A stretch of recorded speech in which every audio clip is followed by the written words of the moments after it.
I will define a blog. A blog is a website. It is at its heart a website that has software installed on it. I'm giving you the very technical definition. Software installed on it that allows the user, the blogger, to create posts. That's what each individual blog entry is called, a post, that are dated. They are typically shown chronologically in reverse chronological order. And a very important hallmark of a blog is that it has comments, that anybody can comment on a post within the blog. Whether or not every comment is published, whether or not everybody is allowed to comment, you can turn comments off on some posts. That's all debatable. That's all, you can choose that. But at the root of the software is the ability for comments to be made on every post. So the hallmarks of the blog are very ease of use, software that allows anybody to go and upload content. The posts are then displayed in reverse chronological order, the newest at the top.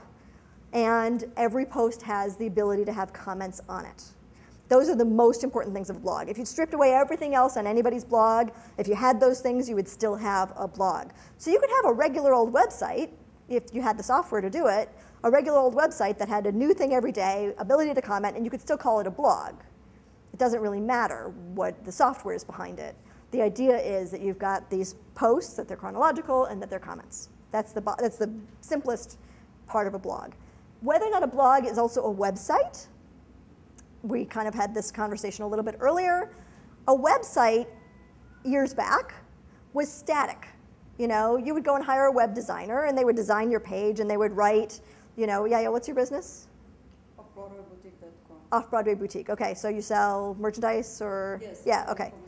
Okay, great. So somebody would design a page for you, and they would say, come to Yael's Off-Broadway Boutique. Here are the products, product A, product B, product C. Here's the pictures. It was just right. formative, and then we turned it. Exactly. So maybe you would be able to click through and buy the product, maybe not, whatever. But it was a static website, and it wasn't changing very much, right? And that's how you would have gotten a website up and running a couple of years ago, 10 years ago.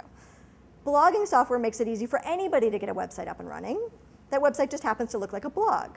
You can make it look like a website too. You can make it look like a static website. If I wanted to, I could put a page in front of my blog that had my picture and some information about me, and it could be totally static and it might never change.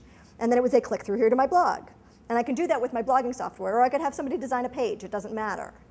The point is that the notion of what a blog is and what a website is blurring. And depending on your business, you might not still need a website, an old-fashioned website. A blog might be all you need. A blog might do exactly what you need it to do, and it's a whole lot easier to manage, a whole lot easier to get set up, cheaper to do. So there's a lot of value in doing a blog versus a website these days.